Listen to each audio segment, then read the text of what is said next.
Donc cette année, nous avons eu pour fil la pensée de Jacobson et sa lecture, ou plutôt ses lectures par Lacan. Je voulais conclure donc cette année par un texte de 1976 sur Hölderlin. Texte tardif, puisque Jacobson est mort en 1982.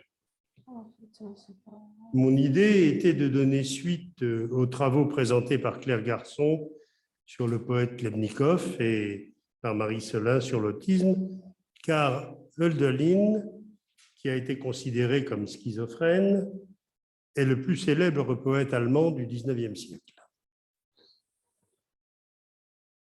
Mené à partir des leçons de poétique jacobsonienne, la confrontation avec ces confins où vacillent les sécurités offertes par le langage, était, à mon avis, ce qui nous attendait à l'étude de la langue.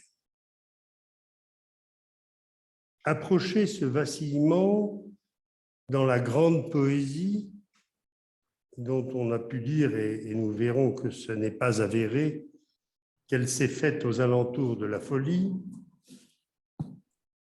était au fond l'objectif que je me fixais ce soir. Alors la grande poésie, c'est une expression de Paul Celan.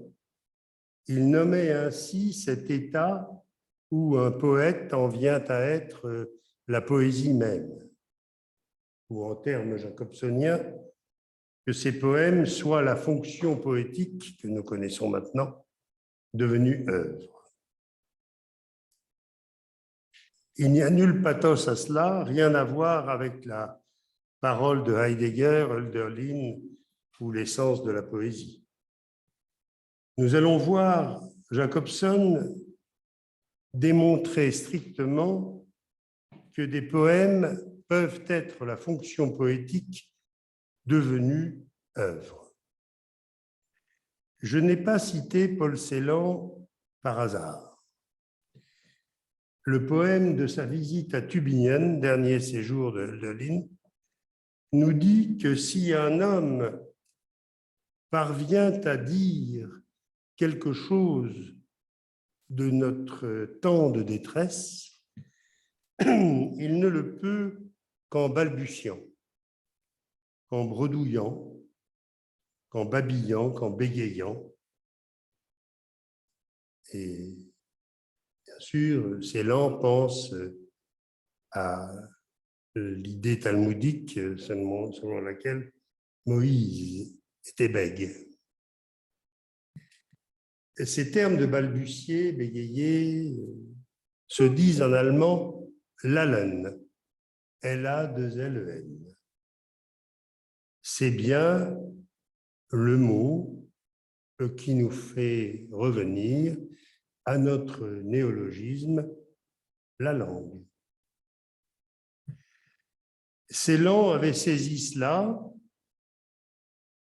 et termine son poème sur Hölderlin avec le signifiant hors sens, par quoi parfois Hölderlin décontenançait ses visiteurs. Le mot palaksch, c'est la façon dont il les saluait, qui ne veut rien dire en allemand et qui décontenançait les visiteurs.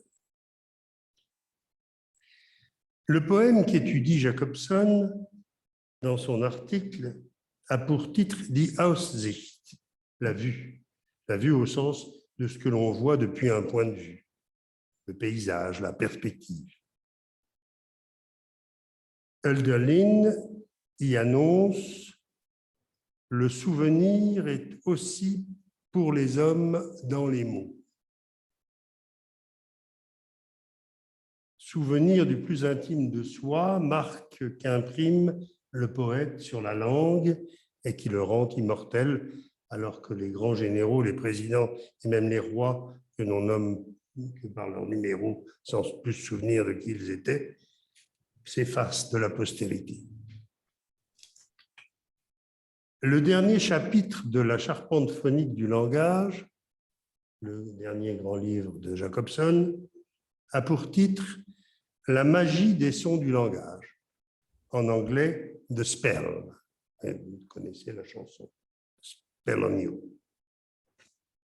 La grande poésie est un envoûtement du langage par la magie de la fonction poétique.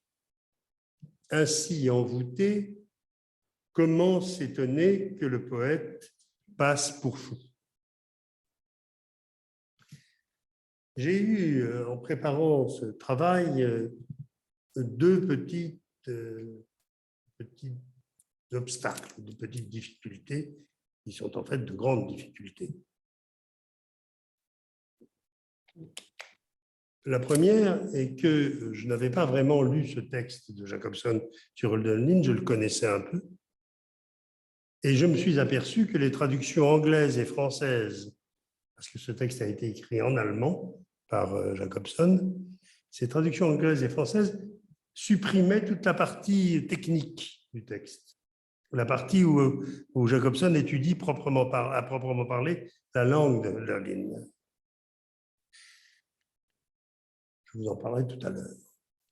Ma deuxième déconvenue ou ma deuxième surprise a été que, comme tout le monde, je donnais dans l'idée qu'Hölderlin était fou. Or, une mise au point décisive de cette question a été opérée par Pierre Berthaud, qui a été le biographe français d'Hölderlin. Pierre Berthaud, ce n'est pas n'importe qui. Pierre Berthaud, c'est un grand germaniste, descendant d'une lignée de germanistes français. Son père est celui qui avait écrit la grande grammaire française de l'allemand dans les années 30 ou 20. Et Pierre Berthaud est par ailleurs un résistant de première heure. C'est le créateur du premier réseau de résistance français, qui a été ensuite un de ceux qui ont libéré Toulouse et qui est devenu le responsable de la France libre à Toulouse au moment de la libération pendant 2 ans. Ensuite, il a fait une grande carrière de commis de l'État et il a fini sa vie comme professeur à la Sorbonne. Pierre Berthaud nous donne une biographie monumentale par son information culturelle et par son scrupule de Hölderlin. Or, ce qui m'a extraordinairement étonné, c'est que, alors que Pierre Berthaud démonte complètement la légende noire de la folie de Hölderlin, il semble que Jacobson ne l'avait pas lu et donne assez massivement, accorde foi aux récits truqués et irréfléchis qui ont fondé la thèse de la folie. Fort heureusement, Jacobson, avec sa honnêteté habituelle, s'en tient à ce qu'il constate des textes. Il dit le comportement linguistique et la force créatrice de Hölderlin sont restés intacts. Il dit aussi le désir comme la capacité étonnamment intacte et enthousiaste d'improviser sans peine, spontanément et résolument, ont en quelque sorte survécu à cette folie de Hölderlin. Alors, avec son adresse coutumière, Jacobson retourne la situation. Et il en tire une thèse majeure que vous allez voir. Il reprend de l'idée de la folie de Hölderlin l'idée que Hölderlin aurait perdu presque totalement l'aptitude à dialoguer avec son entourage. Mais c'est pour en tirer, c'est là que je dis qu'il retourne la situation, c'est pour en tirer la conclusion que la poésie que Hölderlin représente exemplairement est monologique, alors que le roman serait dialogique. Autrement dit, la perte de la capacité de dialoguer constitue un des fondements du fait que, si l'on y réfléchit, dit Jacobson, la poésie est d'ordre monologique, de l'ordre du monologue.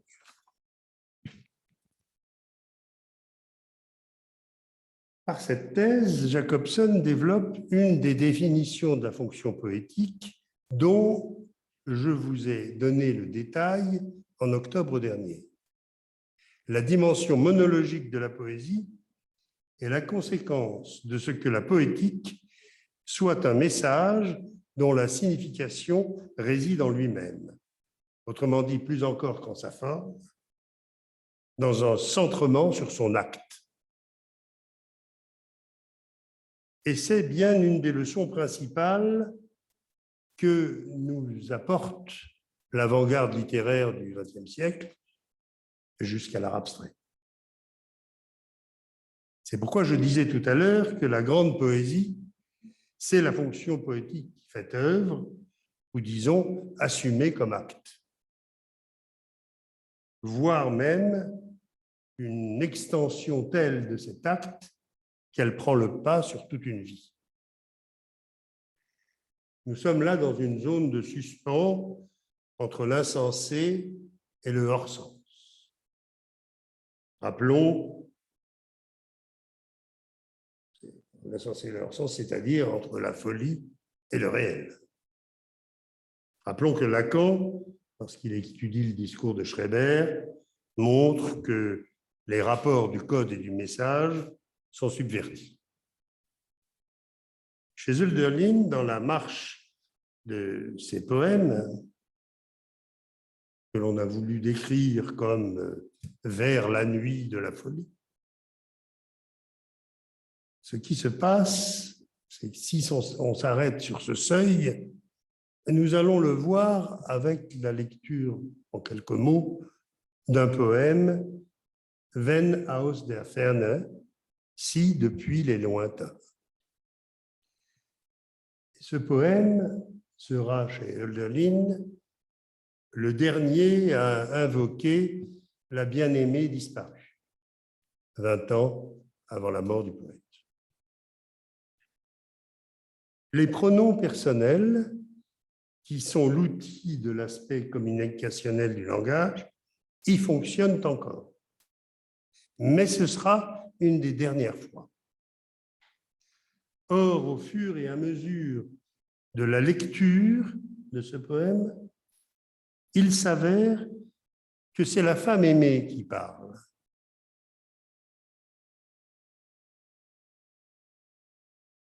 Et utilise le tu, le pronom personnel tu, pour désigner le poète, dont l'énonciation disparaît derrière celle de l'absente, de la disparue.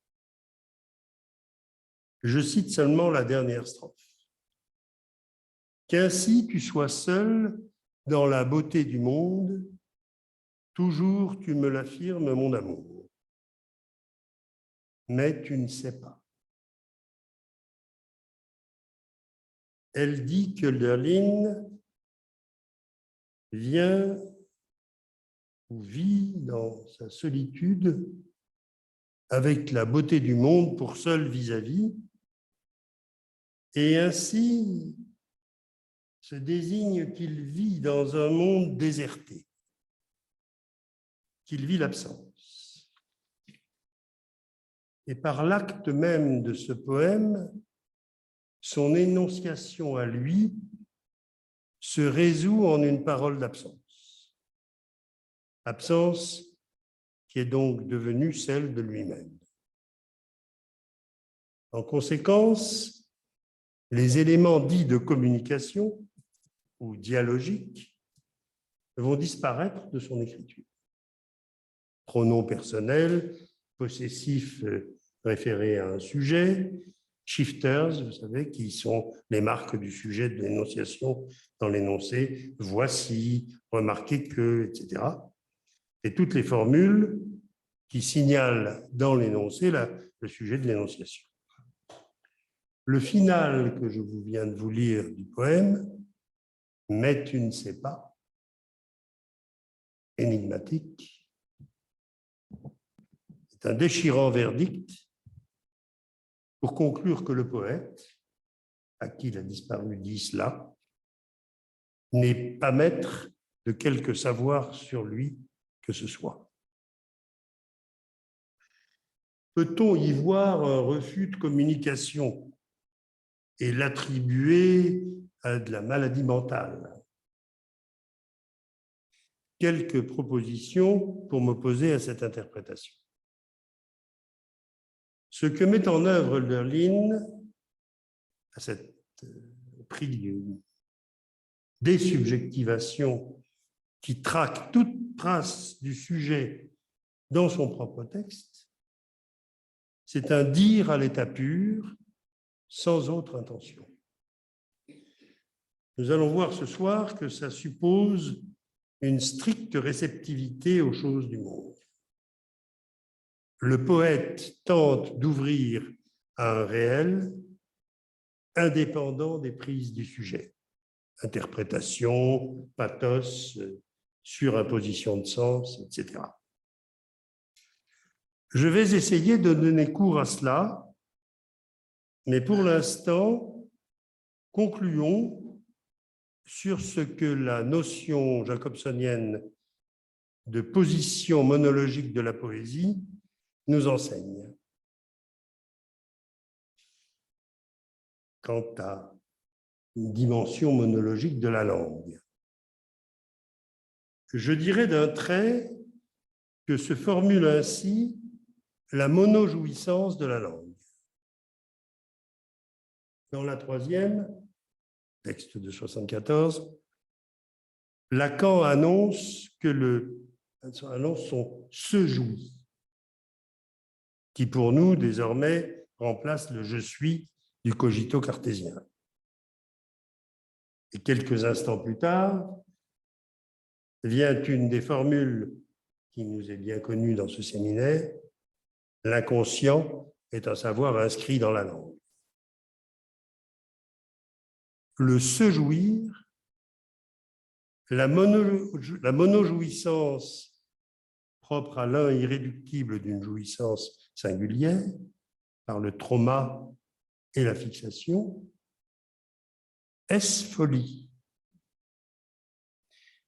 Oui, au sens du « tout le monde est fou » de Lacan en 1978, ou au sens que Deleuze et Guattari donnent au schizo.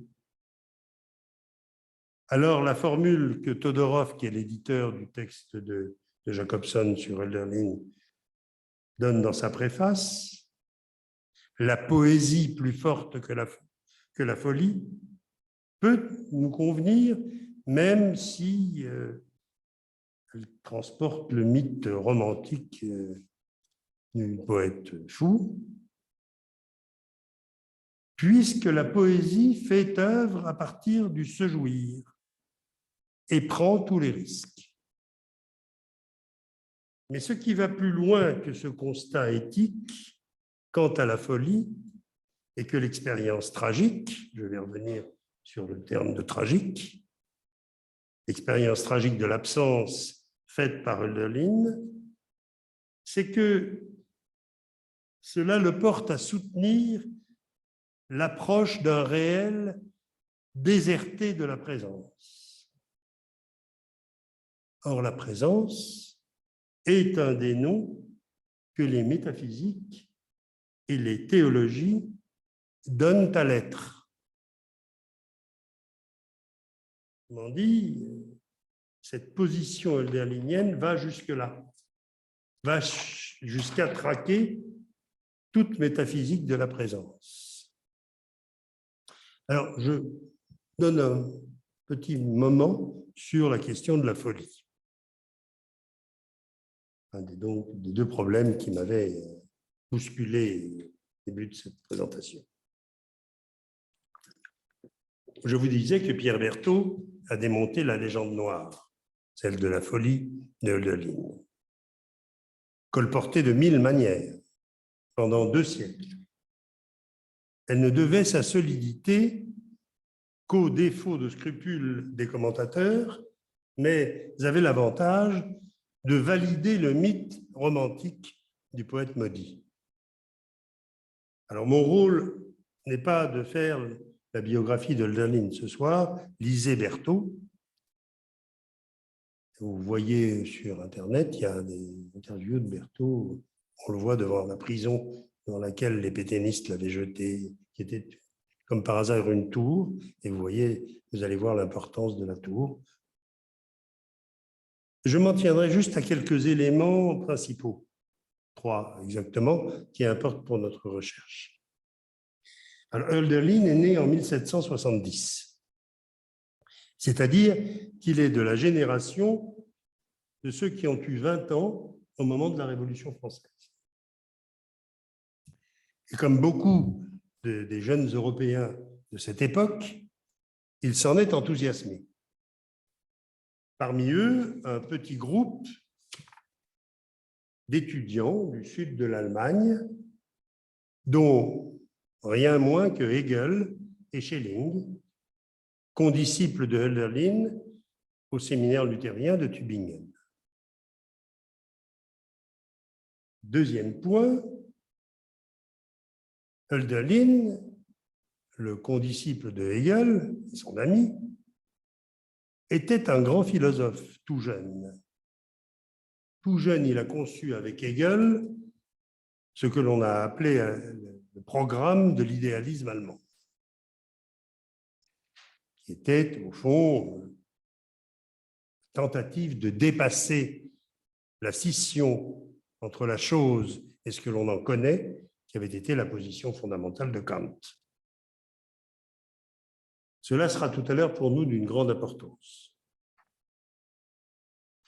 Enfin, événement déterminant, Hölderlin a connu un amour partagé, mais impossible. D'après Duras, il aurait fallu dire donc impossible. Et une séparation dévastatrice. Contingence qui va décider de son destin.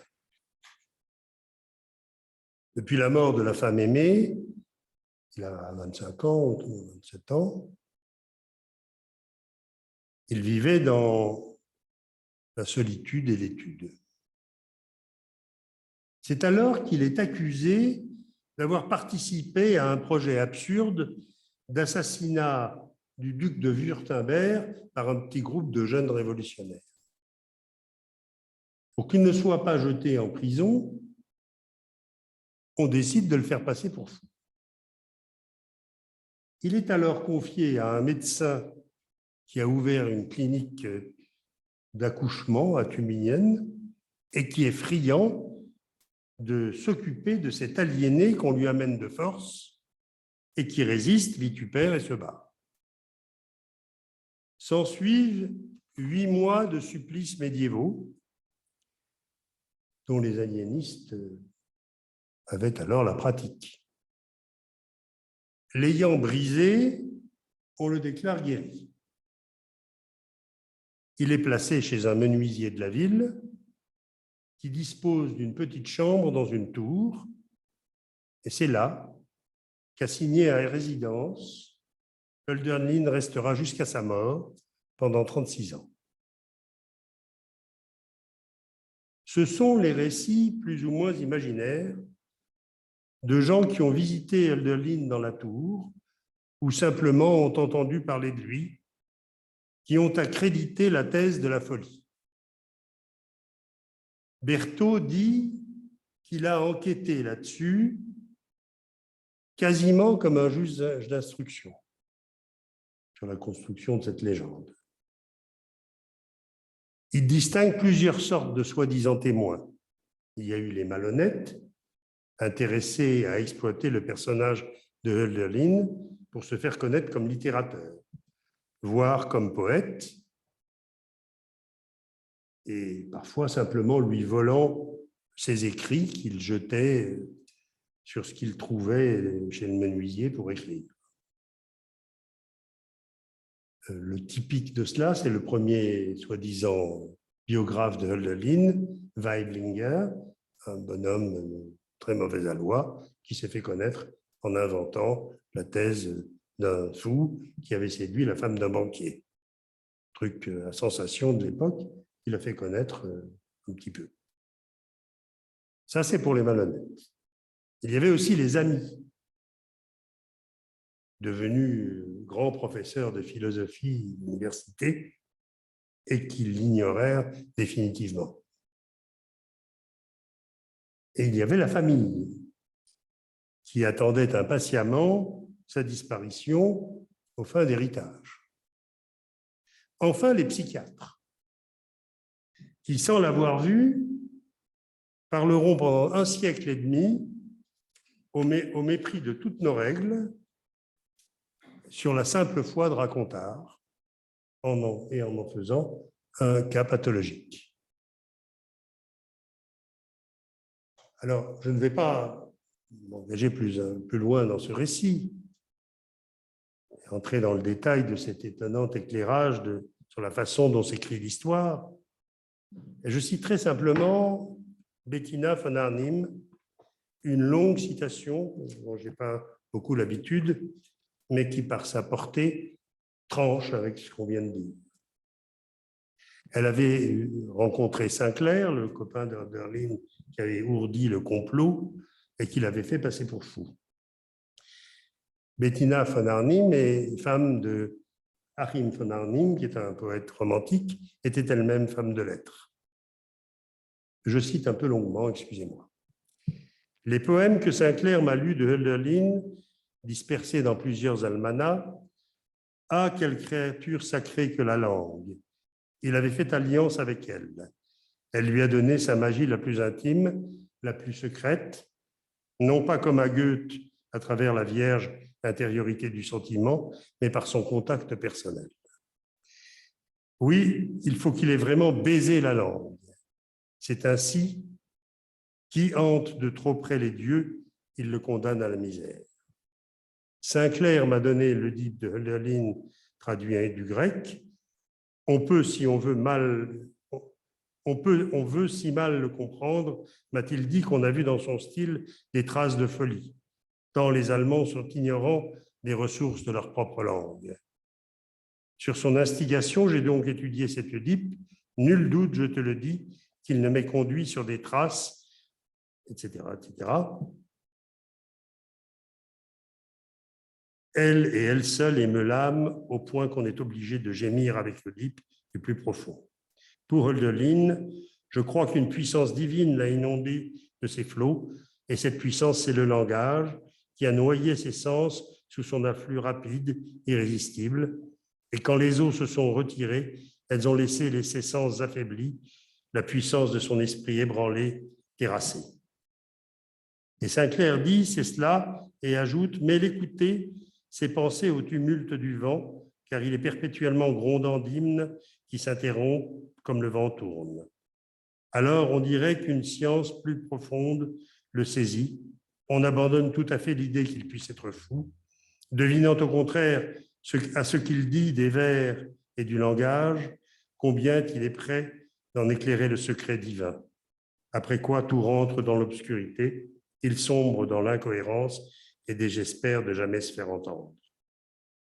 Il dit que c'est le langage qui informe toute pensée, parce qu'il est plus grand que l'esprit humain, lequel n'est qu'un esclave du langage, et que l'esprit humain n'atteindra pas l'accomplissement avant que le langage ne soit seul à le mettre au jour, etc. Voilà un témoignage de l'époque qui tranche catégoriquement avec les racontards sur lesquels on a basé la légende noire.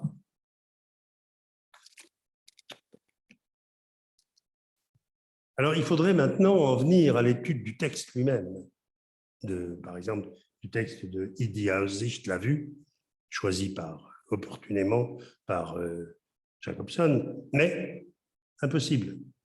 Nous n'avons pas le matériel. Donc, je me suis procuré à grands frais le texte allemand en écrivant un éditeur de Berlin, dans les Selected Writings de Jacobson, et où il y a tout ce qui a été supprimé dans les traductions françaises et anglaises. C'est arrivé récemment, je ne peux donc pas vous le présenter encore. Je le ferai dans la version écrite de ce séminaire qui va être mise en forme par Madame Culec qui est là. Et donc, ce sera mieux aussi parce que j'aurais dû vous faire pratiquement une demi-heure de discours sur les mots allemands, leur sonorité et la grammaire, mais ce serait peut-être plus lisible à l'écrit. Donc, à quelque chose malheureusement.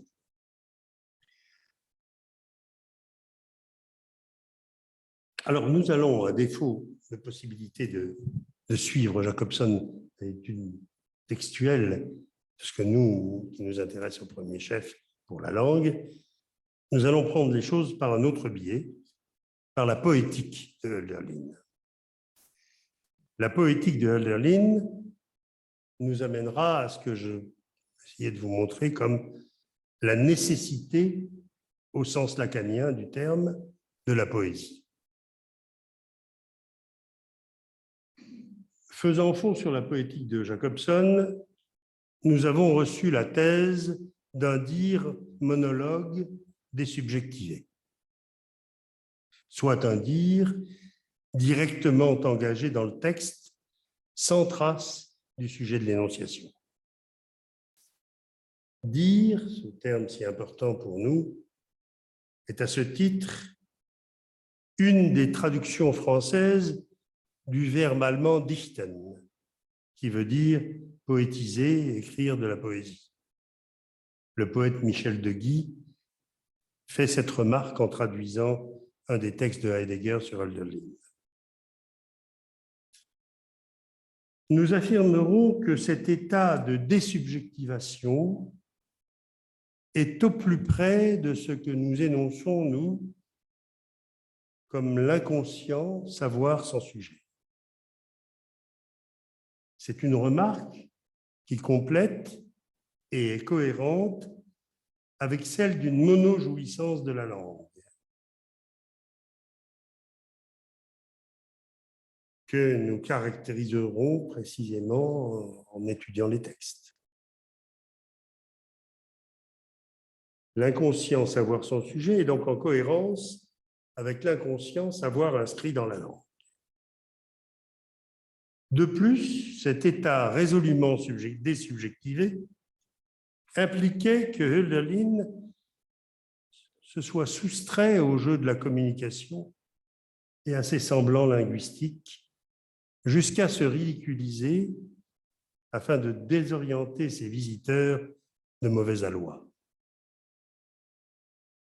Notons donc que c'est l'envers des pseudo-points de vue cliniques qui font de la rupture de la faculté de communiquer la raison déraisonnable de la poésie de Hölderlin. Ce n'est pas du fait d'une position schizoïde que Hölderlin est poète, mais c'est un choix délibéré et dramatique de la poésie qui lui impose de mettre à nu les semblants du langage et de se déprendre des discours établis. La poésie devient la seule nécessité, le lieu de ce qui a à se dire et dès lors ne cesse plus. Définition lacanienne de la nécessité. Quant à l'effet sur ces textes, il est notoire. Les derniers poèmes de Hölderlin, dits poèmes de la folie, maintenant c'est sous toute réserve que nous lisons cela, sont une épure langagière d'une simplicité confondante. Tout marqueur linguistique de l'énonciation s'efface du texte. C'est comme si le dire allait au plus près des choses. Rêve de poète, peut-être? Nous allons essayer d'en percer le secret qui se trouve être le résultat d'une poétique et d'une position philosophique longuement mûries toutes les deux.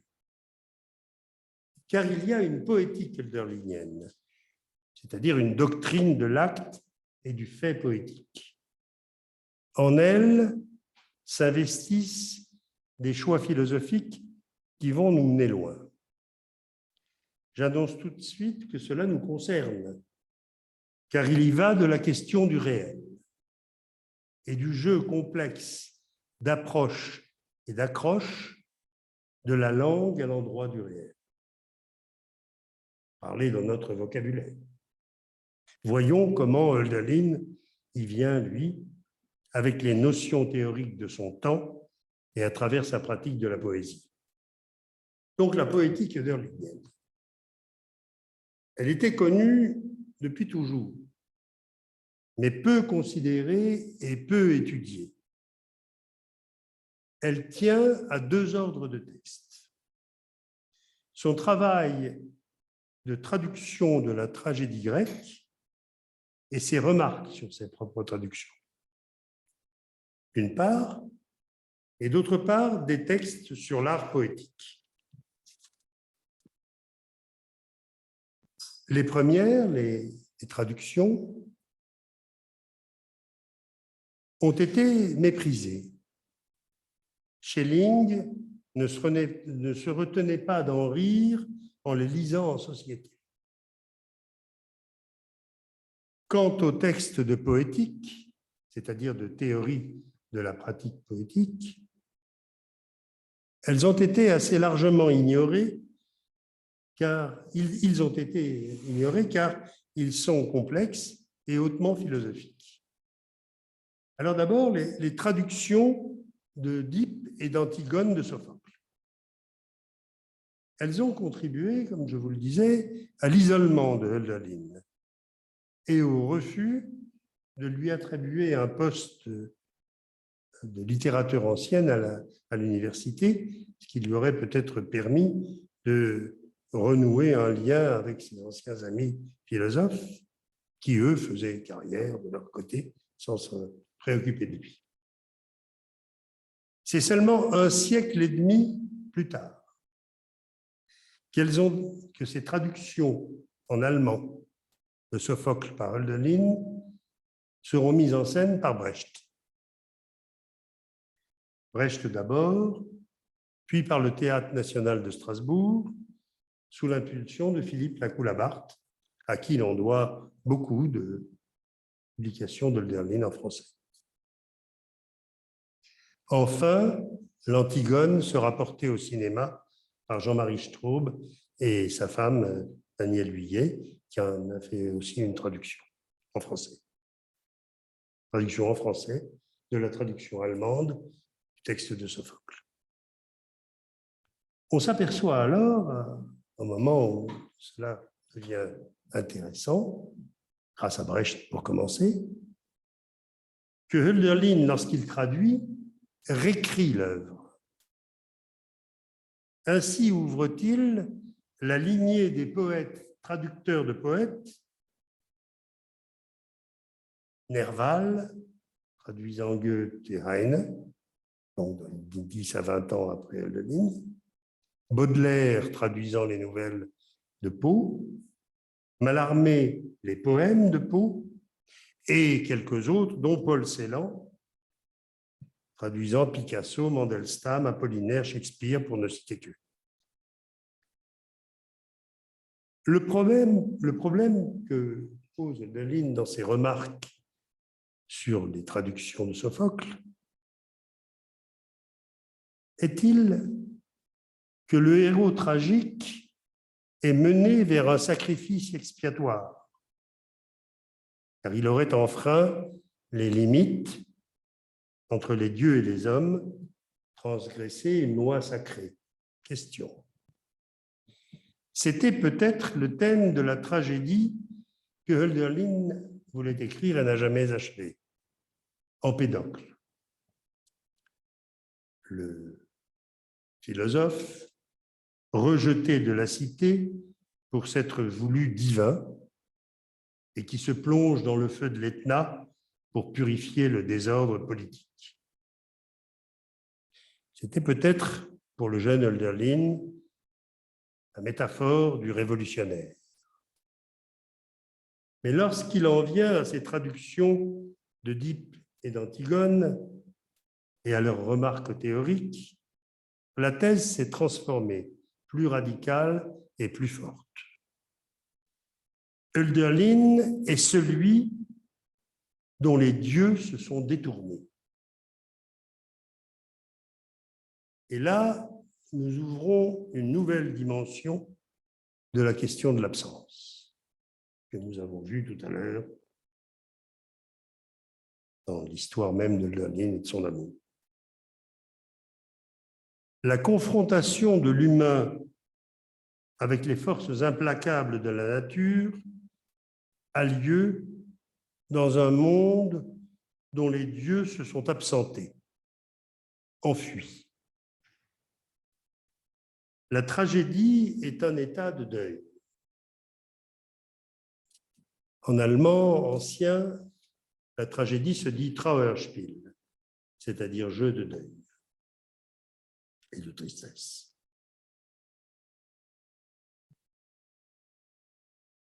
Le processus tragique est, dit Hölderlin, scandé par une césure. C'est sa version, au fond, du trauma que donne la tragédie, trauma où la jouissance précipite en fixation et engage dans la tragédie la catastrophe et le procès de deuil dont Antigone est l'image même. Or, dans ces mêmes premières années du XIXe siècle, Hegel, pratiquement en même temps que les travaux de Hölderlin sur Sophocle, propose dans la phénoménologie de l'esprit sa propre interprétation de l'Antigone de Sophocle, comme opposition de la loi de la cité et de la loi de la famille, incarnée par la femme. La femme qui rejette les lois pour défendre les droits de son frère à une sépulture. Cette interprétation restera dominante dans les commentaires les plus divers que l'Antigone de Sophocle a généré jusqu'à nos jours. Or, selon le mouvement de la dialectique hegelienne, cette opposition va être dépassée par l'avènement historique du citoyen, dont le modèle pour Hegel n'est plus grec, mais romain, préfigurant l'État moderne, l'État prussien, aboutissement de l'histoire politique pour Hegel. C'est à l'opposé que Hölderlin réfléchit. Il opère alors une rupture avec l'idéalisme allemand dans sa version dialectique. Pas de dépassement. Vous savez, nous avons déjà parlé de la Aufhebung ensemble. Pas de dépassement. Sa conception de la tragédie répond à la position de la dialectique hegelienne. Ce qu'il récuse, c'est la tentative de la philosophie de Hegel et de Schelling de réunification, voire de réconciliation dialectique des oppositions et fondamentalement de réconciliation de la chose en soi et du phénomène que Kant avait scindé. Ce que fait Hölderlin, c'est au fond un retour à Kant. La césure que repère Hölderlin dans le cours de la tragédie répète l'inaccessibilité de la chose. C'est ce qu'il exprime, en décrivant un monde du défaut de Dieu. L'absence au monde déserté est la version poétique de l'inaccessibilité des choses mêmes que posait Kant.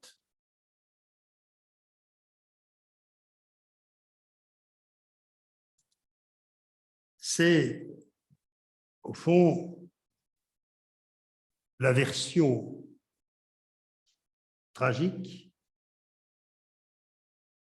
de l'indépassable scission entre l'homme et le monde. Et au fond, Hölderlin, avec sa thèse d'un moment fatidique de catastrophe, conçoit cela en poète sur un modèle rythmique, comme dans les vers d'un poème marqué de rupture, de syncope, où alternent accentuation et pause.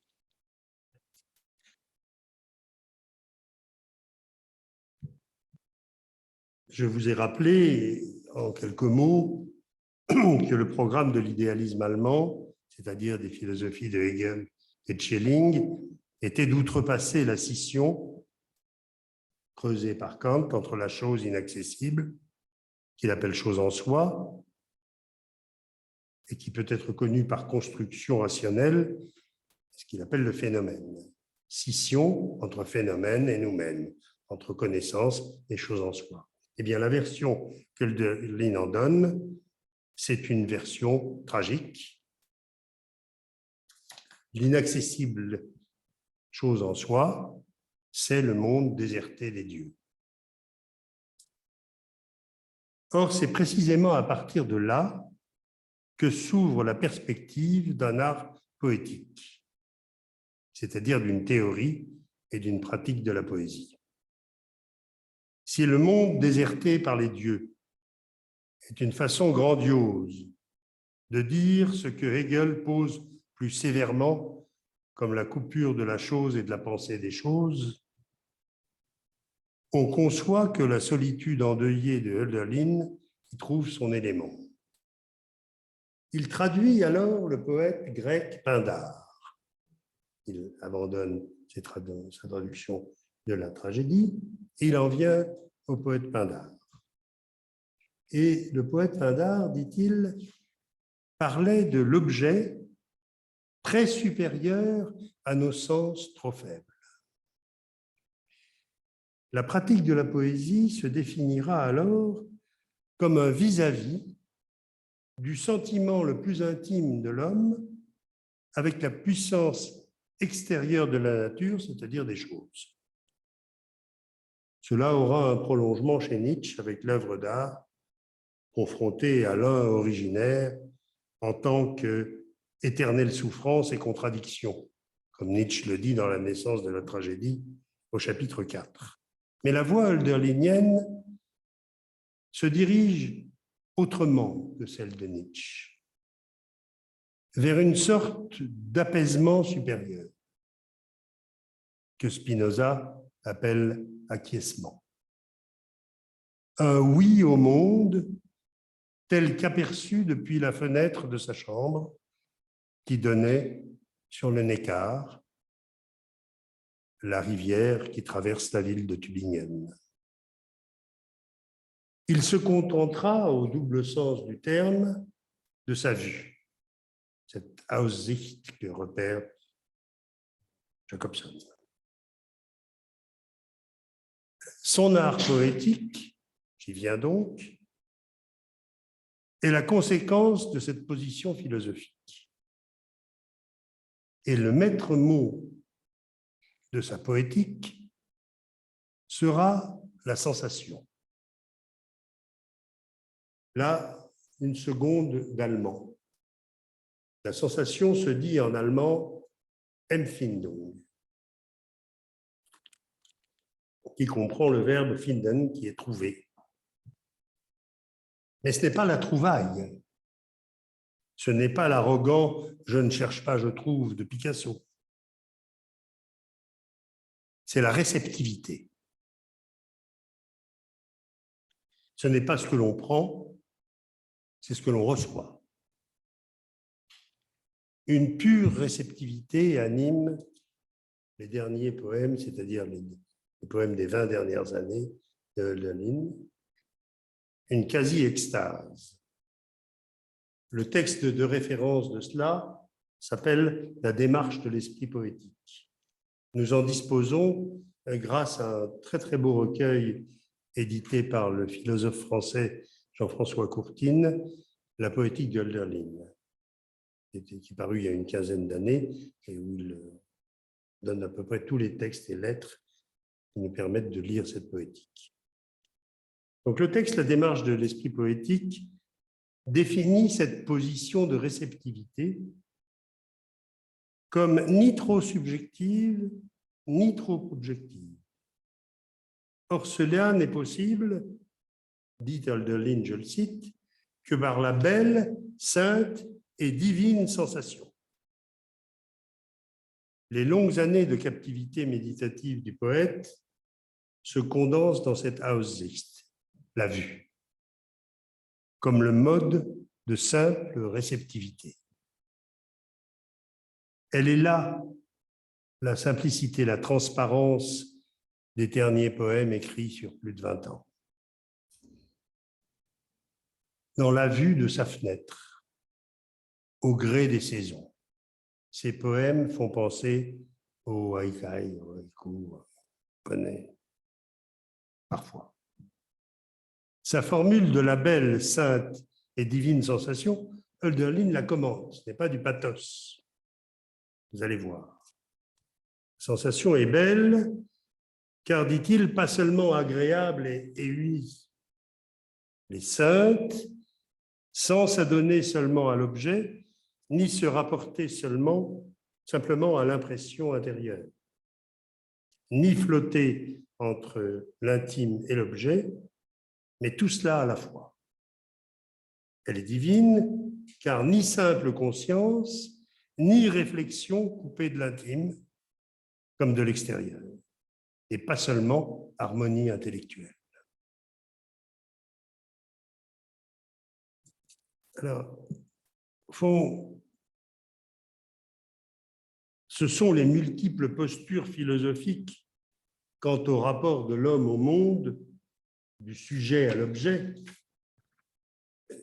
qui, sans être récusées proprement dit, sont mises en suspens par cette analyse de la sensation, rendue plus subtile et complexe par l'acte poétique. Ainsi, la poésie soutient-elle une tension tendancielle vers le réel? Alors, après avoir traduit Sophocle, Hölderlin, disais-je, traduit Pindare. Sans illusion, il en vient à dessiner la distance qui, nous séparant de l'objet, rend impossible l'accès à l'immédiateté.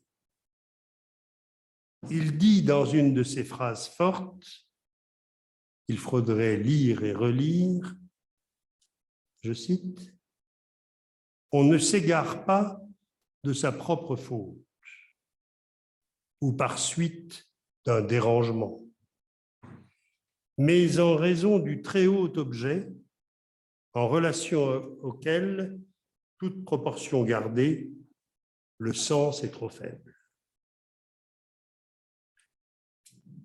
Je vous avais, il y a quelque temps, en octobre dernier ou l'année dernière, proposé l'idée que la poésie assigne un réel où la chose manque.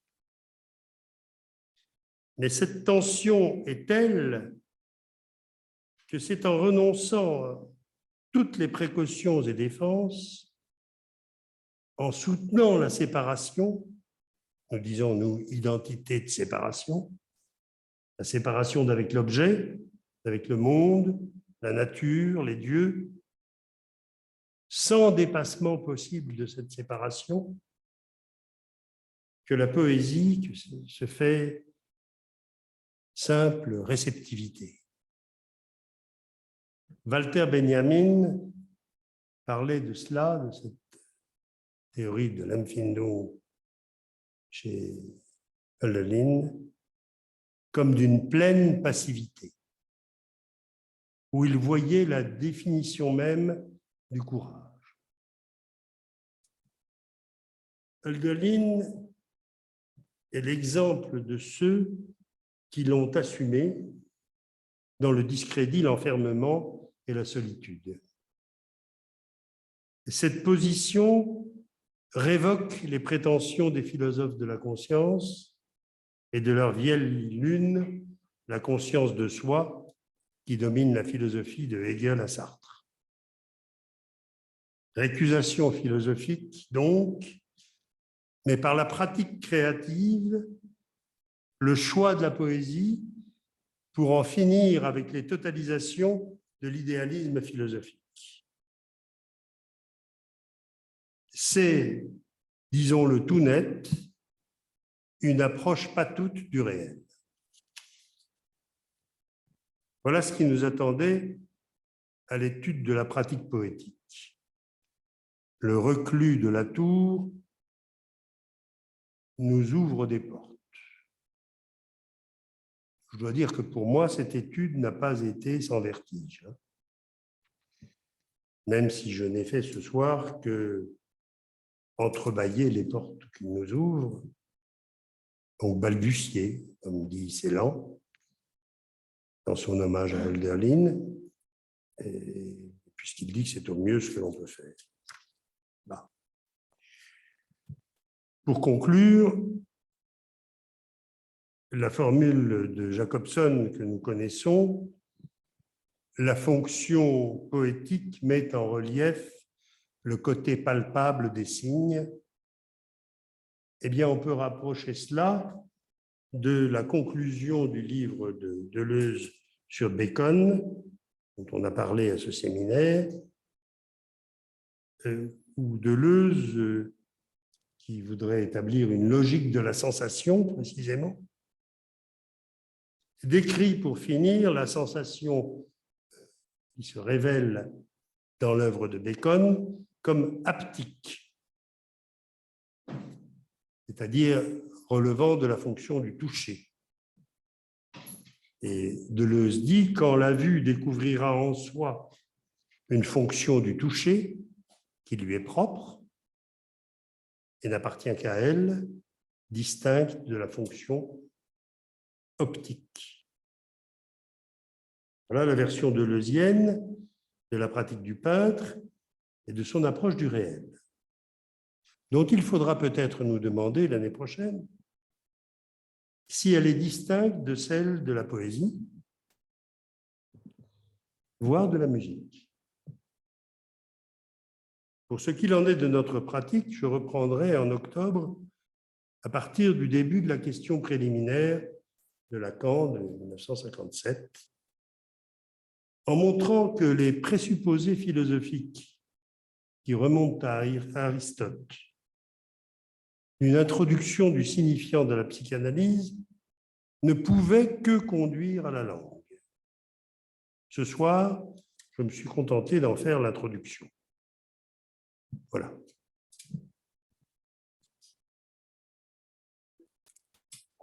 Alors, on a quelques minutes si vous avez envie d'en parler.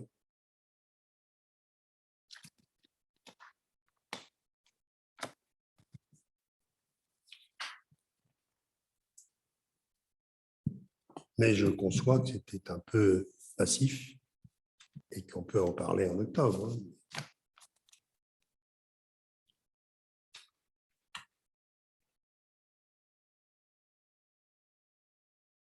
Alors, j'essayerai de mettre sur Enotia un texte écrit de ce travail et j'essayerai d'y introduire, si j'ai le temps, une traduction des éléments, traduction et citation des éléments que Jacobson nous donne d'étude du texte lui-même, et puis je vous présenter ce soir, et que vous lirez plus aisément que vous ne les auriez écoutés, je pense.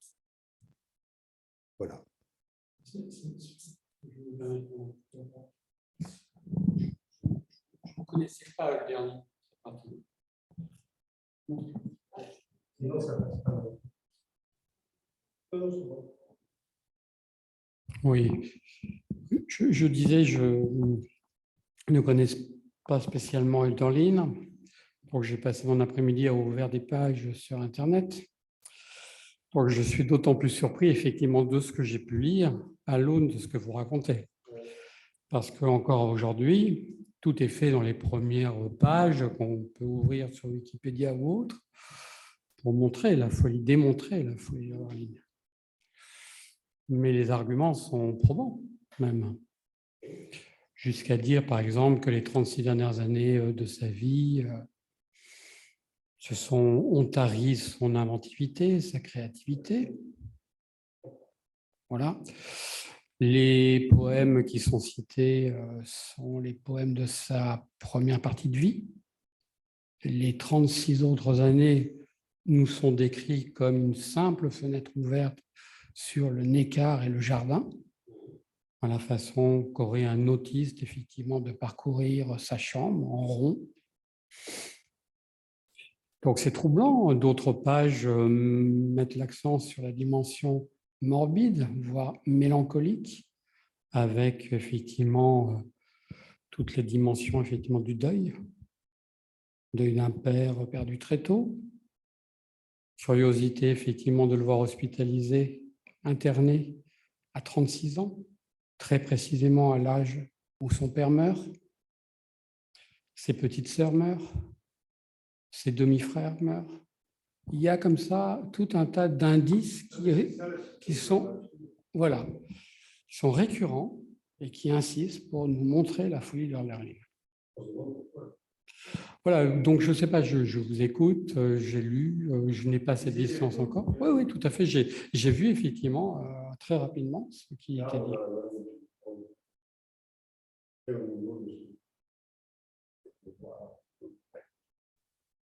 Pardon, on n'entend pas. Alors c'est très clair. Du coup, ma question, je trouve que à l'heure actuelle, quand on visite des musées, quand on regarde la presse, il y a concernant la question de la mélancolie quelque chose qui est très équivoque et qui touche à une mélancolie romantique, qui fait effectivement référence un petit peu à cette œuvre d'Hölderlin, alors qu'on a à côté de ça des tableaux cliniques très mélancoliques. Voilà, il y a là une frontière que je vous pose, que je trouve que ce n'est pas une question que vous me posez. Ouais. Il n'y a pas de question dans ce que vous me dites. Il y a des gens qui font de la psychobiographie, comme ça s'est fait éternellement, qui est un des malheurs de la psychanalyse appliquée. Et puis, il y a des gens qui regardent les choses telles qu'elles sont, qui décryptent, comme Berthaud l'a fait, la façon dont la légende s'est construite. Et d'autre part, la seule chose qui reste à faire, c'est d'aller au texte. Il suffit de lire les poèmes dits de la Tour et les poèmes dits de la Folie pour voir qu'on est en face d'une poésie magistrale. C'est pratiquement les dernières sonates de Beethoven. Hein. Je vous laisse regarder. Mes chers amis, s'il n'y a pas de questions, il me reste à vous souhaiter de bonnes vacances. Il y en a là? Je crois que Karim avait une question. Ah, Karine. On vous écoute, Karine. Oui. C'était effectivement un moment, j'ai mal entendu. Je ne savais pas si vous avez dit Pierre Berthaud a démonté la légende noire ou Pierre Berthaud a démontré la légende noire. Mais non, il l'a démontée, il l'a C'est bien. déconstruite, il l'a liquidée. D'accord. Donc ça, ce biographe-là a été jusque-là, avec ses moyens de... Oui, Pierre Berthaud a écrit une thèse en 1936, germanistique sur Hölderlin. Et puis, il a retravaillé pendant 30 ans sur la question. En 1936, il croyait à toute l'histoire et il a enquêté. Il est allé à Tübingen, il a cherché dans toutes les archives possibles. Il a retracé l'ensemble de ce qu'on avait et il a démonté la façon dont les choses ont été montées. C'est sidérant hein, de voir la façon dont s'est écrite l'histoire et peut-être dont elle s'écrit souvent, hein, je ne sais pas.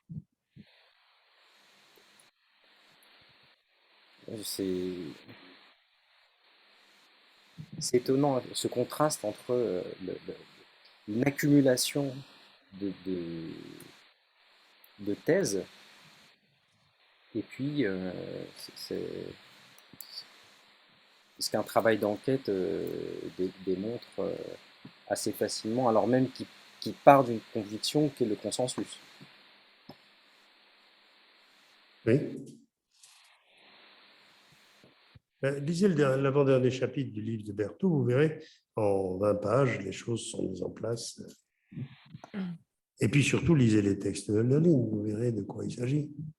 C'est là qu'on se confronte à la pratique poétique, non pas des racontars.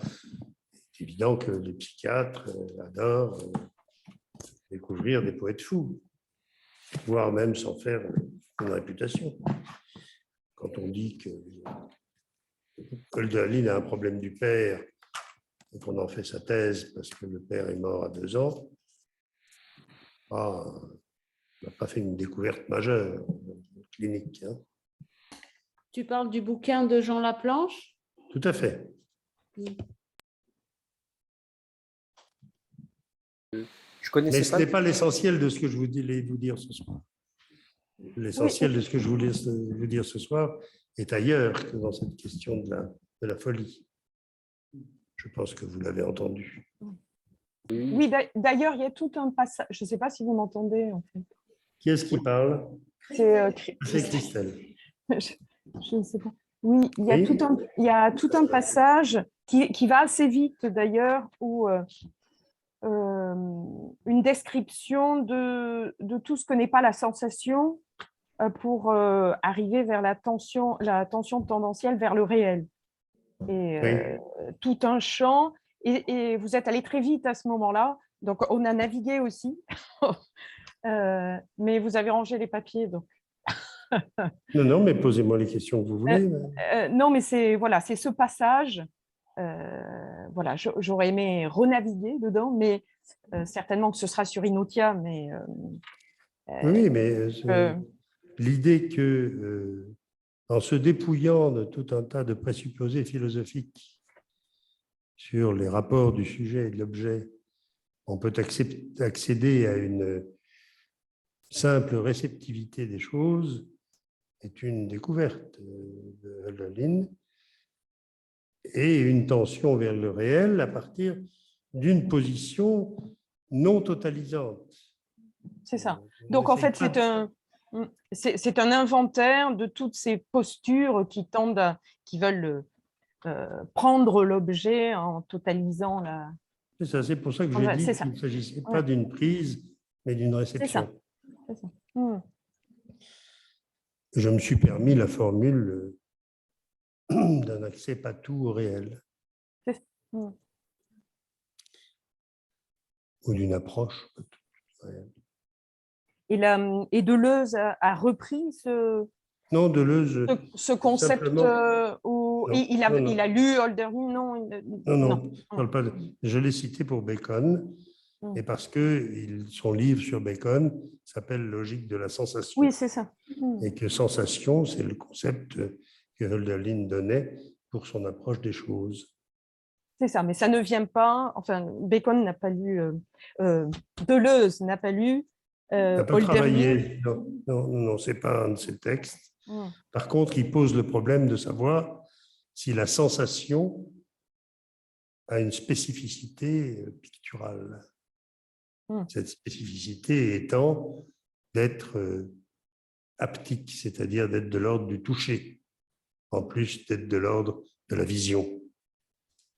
Je demandais si c'est aussi le cas pour la poésie, voire pour la musique. Y a-t-il une haptique?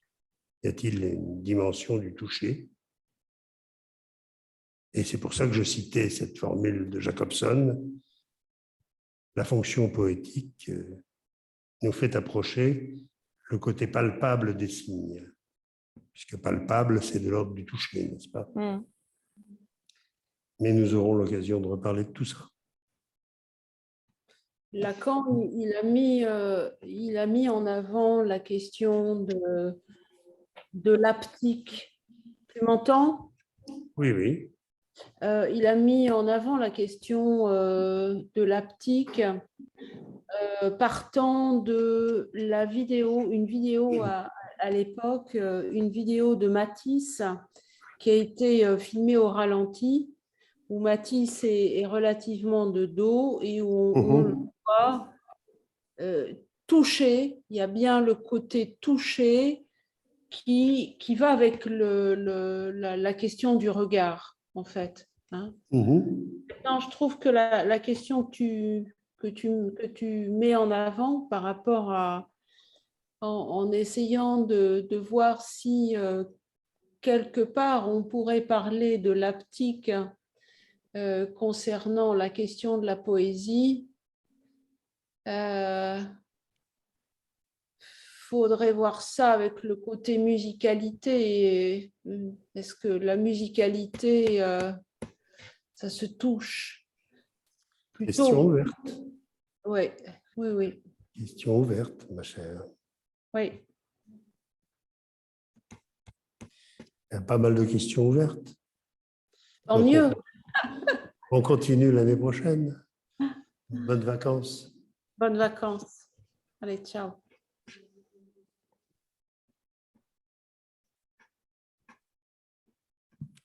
OK. Karim. Ah, pardon. Pour ouvrir, il y a d'autres questions qui sont ouvertes pour moi. C'est quelle a été l'influence de la traduction de Pindar, pardon, sur, sur Hölderlin? Et puis, est-ce que on pourrait penser une évolution en quelque sorte de la position de Hölderlin qui serait de l'ordre d'un renoncement à la philosophie ou alors un mouvement philosophique d'engagement dans la poésie. Alors, quant à Pindar, Hölderlin, je crois, je le disais, on a tiré de ces traductions du poète Pindar cette thèse que l'objet est en quelque sorte trop fort pour nos sens, trop haut, disait-il, que nos sens sont trop faibles pour l'objet et que par conséquent, notre tension vers le réel à travers l'expérience poétique bute sur une sorte d'inaccessibilité de l'immédiat. C'est une idée complexe, hein, mais qui sous-tend sa tension vers le réel sans illusion. Ça n'empêche pas, comme disait Beckett, de continuer à échouer. Et votre deuxième question, quelle était-elle? À la philosophie. Alors, je n'ai pas pu, je ne voulais pas vous faire trop de philo ce soir. On serait tombé dans le mouvement inverse de ce que je voulais vous proposer. Mais disons que la pratique poétique est la façon dont Hölderlin répond à l'idéalisme philosophique, en disant nous ne pouvons pas dépasser l'inaccessibilité de la chose. Ce qui était le propos de Hegel. Hegel a fait une phénoménologie de l'esprit. Il part de la pierre et il va jusqu'à l'état prussien dans un mouvement symphonique de dépassement successif des différents éléments, en passant par les différents états de la culture, etc. C'est le contraire, la position d'Hölderlin. On n'est pas dans une symphonie, on est plutôt, je disais, dans les dernières sonates de Beethoven ou dans les derniers quatuors à cordes. C'est-à-dire qu'on est dans quelque chose aux limites du possible à atteindre. Et là,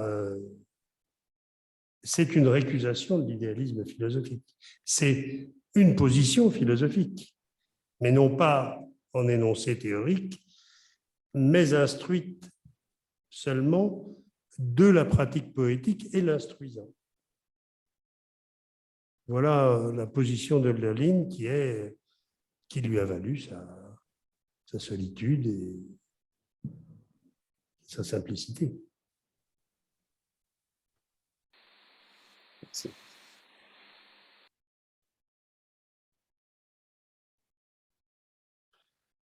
Bon, merci beaucoup et en octobre.